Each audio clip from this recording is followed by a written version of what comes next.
इस बात में कोई दो राहें नहीं है कि हम सब पैसा बनाना चाहते हैं, लेकिन ये समरी बड़ी जादू की समरी लगी मुझे, जिसका टाइटल है psychology of money, timeless lesson on wealth, grid and happiness, जिसे लिखा है मॉर्गन हॉसल ने।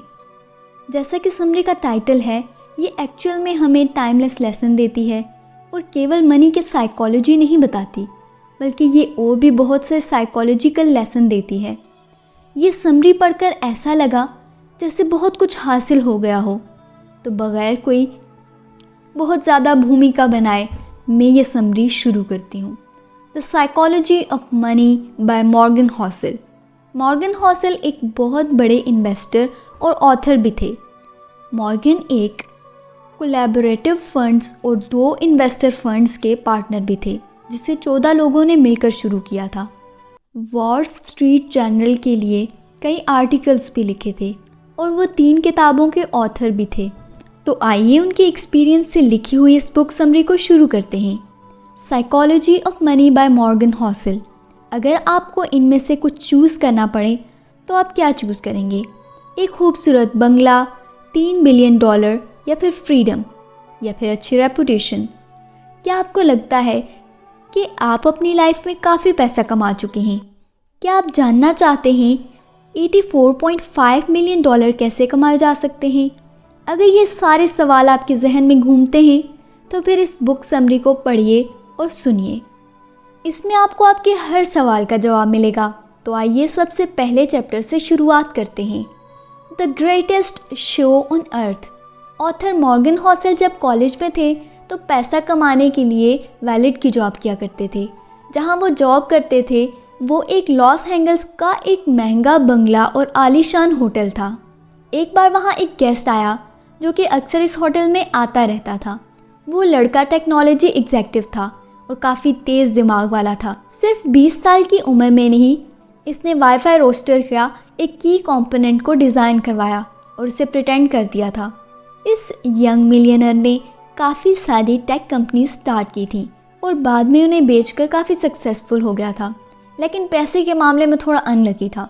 वो लड़का जहाँ भी जाता था अपने साथ नोटों की गड्डी रखता था और कभी भी किसी से कोई बात करता तो उसे पैसे दिखाता था। वो शराब पीकर बड़ी बड़ी डेंगियाँ मारा करता था। इधर इस आदमी ने गाड़ी पार्क करने वाले गार्ड को बुलाया और उसे कुछ पैसे दिए और पास वाली दुकान पर जाने को कहा। गार्ड वो नोट लेकर दुकान पर गया और दुकान वाले ने इसके बदले में 1000 सोने के सिक्के दिए। इस यंग टेक्नीशियन ने इन गोल्ड कॉइन्स को क्या किया होगा? इसने वो गोल्ड कॉइन समंदर में फेंक दिए और अपने दोस्तों को भी बुलाया और सब ने मिलकर वो गोल्ड कॉइन समंदर में फेंके, जैसे कोई तालाब में पत्थर फेंकता है। इसके कुछ दिनों के बाद यंग मिलियनर गलती से होटल के लैंप से टकरा गया। मैनेजर ने कहा कि इस लैंप की कीमत $500 है, तो इस आदमी ने तमाशा खड़ा कर दिया। इसने अपनी जेब से पैसे निकालकर मैनेजर के मुंह पर मारे और बोला, ये लो $5000, अब दोबारा मुझे अपनी शक्ल मत दिखाना। शायद आप सोच रहे हैं कि ये महज एक कहानी है और सच नहीं। आप सोच रहे होंगे कि इस मिलियनर के साथ फिर क्या हुआ, लेकिन ये स्टोरी एकदम सच है। इस किताब में आप ऐसी और बहुत सी कहानियाँ पढ़ेंगे, लेकिन इस कहानी के लास्ट में मिलियनर का दिवालिया निकल गया। इसने कुछ ही सालों में जो कुछ कमाया था वो सब उड़ा दिया और उसके पास पैसे ख़त्म हो गए और इसके यार दोस्त भी इसको छोड़कर चले गए। आपने देखा कि पैसे से आप सब कुछ खरीद सकते हैं, मगर अच्छा व्यवहार नहीं खरीद सकते। चलिए एक और कहानी सुनाते हैं रोनाल्ड रीड की। ये एक दरबान था। वो छोटे से गांव में पैदा हुआ और पला बड़ा। वो अपने परिवार का पहला ऐसा इंसान था जिसने हाई स्कूल तक पढ़ा था, और इससे भी मज़ेदार बात यह है कि वो रोज़ लोगों से लिफ्ट लेकर स्कूल जाया करता था। रोनाल्ड एक साधारण ज़िंदगी जी रहा था। 25 साल उसने गैस स्टेशन में गाड़ियाँ रिपेयर करने का काम किया। इसने जैसी पुण्य में 20 सालों तक फ्लोर की सफाई का काम किया। 38 साल की उम्र में इसने 2 बेडरूम्स का एक घर खरीदा। इसने वो घर $12000 में खरीदा और अपनी पूरी लाइफ इस घर में गुजारी। रोनाल्ड की शादी भी हुई, मगर कोई बच्चा ना हुआ। जब वो 50 साल का हुआ तो उसकी वाइफ चल बसी। उसके पड़ोसियों का कहना था कि रोनाल्ड की मनपसंद हॉबी लकड़ियाँ काटना था। जिस दिन रोनाल्ड ने न्यूज़ हेडलाइन बनाई वो दिन उसकी मौत का था। ये 2014 की बात है। रोनाल्ड 92 साल का था। रोनाल्ड के पास $8 मिलियन थे। इसने $2 मिलियन अपने 2 सौतेले बच्चों को दे दिए और $6 मिलियन एक हॉस्पिटल और लाइब्रेरी को डोनेट कर दिए। वो एक चौकीदार, फ्लोर क्लीनर और दरबान और मिलियनर था। लेकिन ये कैसे हुआ? इसमें कोई ट्रिक नहीं थी। रोनाल्ड ने कोई लॉटरी नहीं खरीदी और ना ही उसका कोई ख़ानदानी पैसा था। इसने पैसे बचाकर ब्लू स्टॉक चिप्स में इन्वेस्ट किया, बस इतनी सी बात थी। वो एक एक पैसा सेव करता था। इसने कभी इंटरेस्ट भी नहीं निकाला। इसने सालों कंपाउंड किया था। इसकी मौत के वक्त इसके पास $8 मिलियन की रकम जमा हो चुकी थी। क्या आप कंपाउंडिंग का कंसेप्ट समझते हैं? चलिए इसके बारे में हम बाद में बात करेंगे, लेकिन इससे पहले एक और स्टोरी सुननी चाहिए। ज़रा एक नज़र डालें इस आदमी पर जो कि रोनाल्ड लीड्स से बिल्कुल मुख्तलिफ था।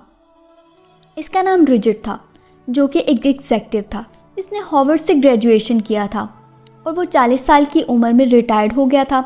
एक मैगज़ीन में अंडर 40 मोस्ट सक्सेसफुल पर्सन में इसका नाम भी था। इसका 18,000 एकड़ फीट का एक बंगला था, जिसमें 2 स्विमिंग पूल, 7 गैराज, 2 लिफ्ट्स और 11 बाथरूम थे। इस बंगले की मेंटेनेंस का खर्चा $90,000 पर मंथ था। इसके मेंटेनेंस में रिचर्ड ने काफ़ी उधार भी लिया था। फिर इसकी किस्मत बदली। 2008 में फाइनेंशियल क्राइसिस आया और रातों रात रिचर्ड फुटपाथ पर आ गया। इसी साल इसने बैंकरप्सी भी फाइल किया था। तो 2 मिलियनर यंग रोनाल्ड और रिचर्ड की कहानी से हमने क्या सीखा? फाइनेंशियल सक्सेस कोई साइंस नहीं होती। फाइनेंशियल सक्सेस एक ऐसी फील्ड है जहां पर रोनाल्ड रीड जैसे लोग भी सक्सेसफुल हो सकते हैं।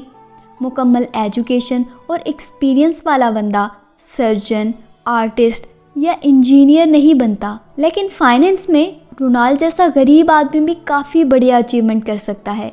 फाइनेंशियल सक्सेस एक सॉफ्ट स्किल है जिसे कोई भी सीख सकता है। ये एक यूनिक फील्ड है जहां आपके इल्म से ज़्यादा आप कैसा बिहेव करते हैं ये ज़्यादा मायने रखता है। फाइनेंस की फील्ड पैसे की साइकोलॉजी समझने का तरीका है। आप चाहे जहां भी हों, जैसे भी हों, पैसा आपका दिमाग बड़ा कर देता है। बस आपको अलर्ट रहने और ध्यान देने की ज़रूरत है। हर कोई अमीर बन सकता है, मगर हर कोई हम्बल नहीं हो सकता। इन स्टोरीज़ और लेसन के बाद हम आगे बढ़ते हैं और आगे पढ़ते हैं नेक्स्ट चैप्टर, जो कि है नेवर इनफ। वैनगार्ड के फाउंडर जॉन सी गोगल ने एक बार एक स्टोरी सुनाई। एक बिलियनर के घर में पार्टी हो रही थी। एक कोने में कर्ट फैंगविद और जोसेफ हीलर बैठे थे। दोनों अपने होस्ट के इनकम के बारे में बात कर रहे थे, जो कि एक हैज फंड मैनेजर था। कर्ट ने कमेंट किया कि इस आदमी के एक दिन की कमाई जोसेफ के नोवेल कैश 22 के पूरे साल की बिक्री से भी ज़्यादा है। इस पर जोसेफ ने कमाल का जवाब दिया। उसने कहा कि इसके पास वो है जो कि इस हैज फंड मैनेजर के पास कभी भी नहीं हो सकता, और वो है इनफ। वैसे अभी आपका सोर्स ऑफ इनकम क्या है? क्या आप बोल सकते हैं कि आपके पास इनफ मनी है? चलिए इन दोनों लोगों की स्टोरी जानते हैं। रजब गुप्ता कोलकाता का एक गरीब लड़का था। वो एक अनाथ था, लेकिन 42 साल की उम्र में वो एक कंपनी का सीईओ बन गया। रजब दुनिया की जानी मानी फर्म का सीईओ था। साल 2007 में जब रजब कंपनी से रिटायर्ड हुआ तो उन्होंने United state and world economic firm में एक बहुत इंपॉर्टेंट पोजीशन ले ली। रजब 5 अलग अलग कंपनियों के बोर्ड ऑफ डायरेक्टर भी थे। उन्होंने कोलकाता की झुग्गियों से निकलकर एक बड़ा बिजनेसमैन बनकर दिखाया। 2008 में रजब गुप्ता के पास $100 मिलियन वेल्थ हो चुकी थी, लेकिन वो पैसे से सेटिस्फाई नहीं थे। वो सेटा मिलियन थे, मगर अभी भी वो बिलियनर बनना चाहते थे। वो उस सर्कल में जाना चाहते थे। जब रजब गोल्डमैन सेट के डायरेक्टर बने तो उन्होंने बिलियनर बनने के लिए खुद को आगे बढ़ाया। 2008 में गोल्डमैन सेट इकोनॉमिक क्राइसिस में चला गया। वरुण बोगे ने कंपनी को बचाने के लिए $5 बिलियन इन्वेस्ट करने के लिए डिसीजन लिया, और बोर्ड का मेंबर होने की वजह से रजब गुप्ता को ये बात पहले ही पता चल गई, पब्लिक से पहले। तो वरुण फंडिंग से बेशक कंपनी के स्टॉक ऊपर जाने के चांसेस थे। वरुण फंडिंग के 16 सेकंड के बाद रजब ने राज मेहता को कॉल की। उसकी कॉल कभी भी रिकॉर्ड नहीं हुई थी। फिर राज ने फ़ौरन ही रजब के 1,75,000 शेयर्स खरीद लिए और कई घंटों बाद वरुण की डील की खबर पब्लिक तक भी पहुंच गई। गोल्डमैन के स्टॉक एकदम ऊपर चले गए और कुछ ही घंटों में $1 बिलियन कमा लिए। प्रोसिक्यूटर ने बताया कि रजब ने टोटल $17 मिलियन का प्रॉफिट कमाया है। उसे एक इनसाइडेड ट्रेडिंग का प्रोसेस माना जाता है। रजब गुप्ता ने अपनी सारी दौलत दोनों हाथों से गंवा दी और वो जेल भी चले गए और साथ ही उन्होंने अपनी रेपुटेशन भी गंवा दी। रजब के पास पहले से $100 मिलियन थे, मगर उन्हें $1 बिलियन क्यों चाहिए थे? इनके पास पहले से इतनी धन दौलत थी, लेकिन लालच में आकर उन्होंने सब गंवा दिया क्योंकि रजब गुप्ता के पास इनफ का सेंस नहीं था। हम इस स्टोरी से 3 चीज़ें सीख सकते हैं। पहला लेसन ये है कि हमें फाइनेंशियल स्किल में ज़्यादा दौलत जमा करने से खुद को रोकना होगा। ज़्यादा पावर, ज़्यादा फेम और ज़्यादा पैसे की लालच सेटिस्फेक्शन नहीं देता। इस पॉइंट पर आकर जब आगे बढ़ना बंद हो जाता है तो आपको लगता है कि जैसे आप पीछे जा रहे हैं और फिर आगे बढ़ने के लिए आप बड़े से बड़ा रिस्क लेते हैं। मॉडर्न कैपिटलिज्म 2 चीज़ों में बहुत अच्छा है। दौलत के साथ आपकी लालच भी बढ़ती जाती है। इंसान अपनी हद ही भूल जाता है, उसे समझ नहीं आता कि कहाँ पर रुकना है। Lesson number 2, social comparison. खुद की दूसरों से तुलना, ये एक बहुत बड़ी प्रॉब्लम है। मान लीजिए कि एक फुटबॉल प्लेयर साल के $5 लाख कमाता है, जिसके पास पहले से ही काफ़ी पैसा है। अगर हम इसकी तुलना माइक ट्राउट से करेंगे जो कि साल में $430 मिलियन के हिसाब से 12 साल का एक कॉन्ट्रैक्ट रखता है। अब मानो हैज़ फंड मैनेजर जो कि साल का $36 मिलियन कमाता है और 2018 में top 10 highest hedge fund manager कम से कम $340 मिलियन के हिसाब से साल से कमाते हैं, तो हमें ये हैज़ फंड मैनेजर इसके सामने कम ही लगेगा।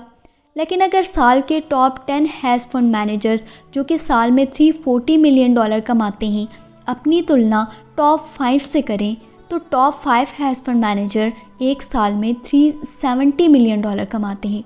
और अगर टॉप 5 हैज़ फंड मैनेजर अपनी तुलना ग्राफ ग्रुप से करें जो कि 2018 में जिसने $3.7 बिलियन कमाए, तो अगर ग्राफ ग्रुप अपनी तुलना जेफ से करे तो वो जेफ के लेवल पर अगर आना चाहे जिसकी वेल्थ 2018 में $24 बिलियन थी, तो यहाँ आप देख सकते हैं कि सोशल कंपैरिजन की दीवार बहुत ऊंची है, कोई भी इसको छू नहीं सकता।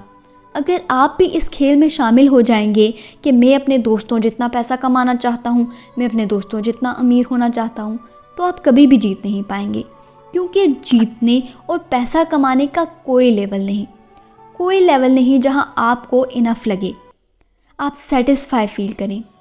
जीतने का एक ही तरीका है कि लड़ो ही मत। और ये बात मान लो कि आपके पास काफ़ी पैसे हैं, चाहे आपके आसपास के लोग इस चाहत में पागल हुए जा रहे हों। एक डीलर ने एक बार कहा कि कसिनो में जीतने का एक ही तरीका है कि गुस्से साथ बाहर निकल आओ। सोचो कि एक एग्जेक्टिव विलेज की पार्टी हो रही है और आप सब दोस्त वहाँ पर बैठे हो और कुछ डिस्कस कर रहे हो कि कौन सबसे ज़्यादा अमीर है, किसके पास सबसे ज़्यादा पैसा है, किसके पास अच्छा घर है, कौन सबसे ज़्यादा फेमस है, किसे लोग सबसे ज़्यादा पसंद करते हैं। लेकिन आप देखोगे कि विनर कोई भी नहीं है। जीतेगा सिर्फ वही जो अपने आप से सेटिस्फाई होगा, जो एक छोटे से घर में प्यार करने वाली फैमिली के साथ एक खुशी और खुशहाल ज़िंदगी गुजार रहा होगा। लेसन नंबर 3 है, कुछ चीज़ें पैसे, पावर और फेम से बढ़कर होती हैं, चाहे आपके पास कितना ही पैसा क्यों ना हो। ये बातें रजब गुप्ता ने जेल से छूटने के बाद एक इंटरव्यू में कही थी। इससे जब पूछा गया कि आपने इस घटना से क्या सीखा, तो वो बोले कि किसी भी चीज़ के साथ अटैचमेंट मत रखो, वो आपकी रेपुटेशन हो या आपकी अचीवमेंट हो, ये कुछ भी मैटर नहीं करता। इस हादसे से मेरी पूरी रेपुटेशन बर्बाद हो गई है, लेकिन मैंने इससे यही सीखा है कि इसके साथ अटैचमेंट नहीं रखनी। रजब गुप्ता खुद को बचाना चाह रहे थे, वो अपनी सफाई दे रहे थे, वो खुद को तसल्लियाँ दे रहे थे कि उनकी रेपुटेशन अब उनके लिए कोई मायने नहीं रखती, लेकिन वो गलत कह रहे थे। रेपुटेशन बहुत ज़्यादा कीमती है, फ्रीडम बहुत ज़्यादा कीमती है, फैमिली इन फ्रेंड बहुत ज़्यादा कीमती हैं। लोगों को प्यार करना और बदले में उनसे प्यार पाना, ये खुशियाँ बहुत ज़्यादा कीमती हैं, मगर इनको पाने का सिर्फ एक ही तरीका है कि आप अपनी हद समझें, अपनी हद को पार करने के लिए कोई भी रिस्क ना लें, और कब इनफ है इसका मतलब समझें। नेक्स्ट चैप्टर है कन्फाउंडिंग कंपाउंडिंग। एक फील्ड से सीखी हुई बातें दूसरी फील्ड में इंसान के काम आ सकती हैं। क्या आपको पता है कि बहुत पहले आइस एज क्यों आया था? ये कुछ इसी तरह है जैसे इन्वेस्टमेंट में कंपाउंडिंग आपके पैसे को ग्रो करती है। 19वीं सेंचुरी में जाकर साइंटिस्ट ने इस बात पर एग्री किया कि धरती पर एक आइस एज आया था, जिसका सबूत इतने करीब होने की वजह से इसे नज़रअंदाज कर दिया जाता था। धरती में सिर्फ एक आइस एज नहीं बल्कि ज़मीन 5 बार आइस एज को देख चुकी है, जिसकी डेट का अब एक एक्यूरेट अंदाज़ा लगाया जा सकता है। क्या आप सोच सकते हैं कि पूरी दुनिया को बर्फ़ से कवर होने में, फिर उसको पिघलने में और फिर दोबारा बर्फ़ बनने में कितनी एनर्जी ज़रूरत हुई होगी? ये घटना ज़मीन पर 5 दफ़ा हो चुकी है। आइस एज क्यों आया, इसके पीछे की क्या कहानी है, ये क्यों आते हैं, ये क्यों आए, इसके बारे में बहुत सी थ्योरीज़ हैं। एक थ्योरी के मुताबिक माउंटेन रेंज में हलचल मची और इसकी वजह से क्लाइमेट चेंज आया, जिसकी वजह से आइस एज आया। 2019 की शुरुआत में एक साइंटिस्ट ने सोलर सिस्टम में धरती की पोजीशन को स्टडी किया और वो इस नतीजे पर पहुंचा कि अक्सर औक़ात ऐसा होता है कि धरती अपने मदार में कुछ ज़्यादा झुक जाती है, जिसकी वजह से नॉर्मल से ज़्यादा सोलर एलिगेशन होने लगता है और धरती में होमोस्फेयर के बदलाव की वजह से ज़्यादा ठंड पड़ने लगती है और इसकी वजह से धरती पर एक आइस की मोटी लेयर आ जाती है, जिसकी वजह से पूरी धरती ढक जाती है। एक और साइंटिस्ट ने इसमें कुछ एडिंग की और बताया कि धरती में एबनॉर्मल टिल्ट की वजह से गर्मियों में ठंड कुछ ज़्यादा पड़ने लगती है, जिसकी वजह से पहाड़ों पर मौजूद बर्फ़ गर्मियों में पूरी तरह से नहीं पिघलती और अगर पूरी तरह ना पिघले और जब अगली दफ़ा सर्दियाँ आएँ और उस पर दोबारा बर्फ़ आए, इस तरह बर्फ़ को जमने में आसानी होती है और इसी तरह साल बर्फ़ जमती गई और एक वक्त ऐसा आया कि पूरी धरती बर्फ़ से ढक गई। इस तरह आइस एज आया। क्या समझा आपने? कंपाउंडिंग का कॉन्सेप्ट भी कुछ ऐसा ही है कि आप अपनी एनुअल सैलरी का 10% जमा करना शुरू कर दें और अपने एनुअल इंटरेस्ट का 10% और अगले साल आपके पास आपकी सैलरी के 10% के साथ 10% इंटरेस्ट रेट के साथ मौजूद होगा। तो फिर आप 2032 तक अपनी सैलरी का 10% और 10% इंटरेस्ट का सेव करते रहें और अगले 10 साल तक इससे कुछ भी ना निकालें तो आप मिलियनर बन जाएंगे। आइस एज जैसे धीरे धीरे बर्फ़ जमा करती है और आइस एज आ जाता है, इसी तरह कंपाउंडिंग इंटरेस्ट का मतलब भी यही है कि धीरे धीरे पैसा जमा करना। तो चलिए अब फटाफट से पूरी बुक की समरी को दोहरा लेते हैं और कंक्लूजन पर ध्यान देते हैं कि इस बुक समरी से हमने क्या सीखा। तो इस बुक समरी में हमने एक यंग टेक की कहानी सुनाई जिसने 1000 गोल्ड कॉइन्स समंदर में फेंक दिए थे। फिर हम इस बुक समरी में एक रोनाल्ड रीड की कहानी पढ़ते हैं जो कि एक मामूली सा चौकीदार था, उसके बावजूद भी $8 मिलियन उसने डोनेट किए। फिर हम एक हार्वर्ड MBA और एक रियल स्टेट रिचर्ड के बारे में भी पढ़ते हैं जिसने 2008 के क्राइसिस में अपना सब कुछ गंवा दिया। किताब में रजब गुप्ता की कहानी भी पढ़ी जिसके पास $100 मिलियन थे लेकिन वो बिलियनर बनना चाहता था। बुक समरी हमें क्या याद दिलाती है कि ज़िंदगी में रेपुटेशन, फैमिली, प्यार और दोस्ती सबसे ज़्यादा कीमती चीज़ें हैं जो कि पैसा, पावर और फैम से कई ज़्यादा बढ़कर होती हैं। ये समरी हमें ये याद दिलाती है कि दुनिया गोल है और हार और जीत दुनिया का एक हिस्सा है। कभी हमारे पास सब कुछ होता है और कभी हमारे पास कुछ भी नहीं होता। अमीर बनने के कई तरीके हैं मगर अमीरी को बरकरार रखने का सिर्फ एक तरीका है, इसीलिए हम्बल रहना सीखिए, पैसे की वैल्यू को समझिए और जो आपके पास है इस पर खुश रहना सीखिए। जिनसे आप बेहद प्यार करते हैं इनके साथ वक्त गुजारना सीखिए क्योंकि परिवार और सच्चे दोस्त इंसान का सबसे बड़ा ख़जाना होते हैं। तो उम्मीद करते हैं कि इस बुक समरी ने हमारे जहन पर और हमारे दिलो दिमाग पर एक पॉजिटिव असर डाला होगा। तो कैसी लगी आपको ये बुक समरी? स्पेशली आपने इससे क्या सीखा? कमेंट्स में हमें ज़रूर बताइएगा और अपना फीडबैक ज़रूर दीजिएगा। आपके फीडबैक और कमेंट से हमारा हौसला बढ़ता है, तो आपके फीडबैक और कमेंट्स का इंतज़ार रहेगा। तो नेक्स्ट टाइम आप कौन सी समरी सुनना चाहते हैं आप ये भी हमें सजेस्ट कर सकते हैं। तो आज के लिए इतना ही, मिलते हैं एक नई समरी के साथ, तब तक के लिए बाय।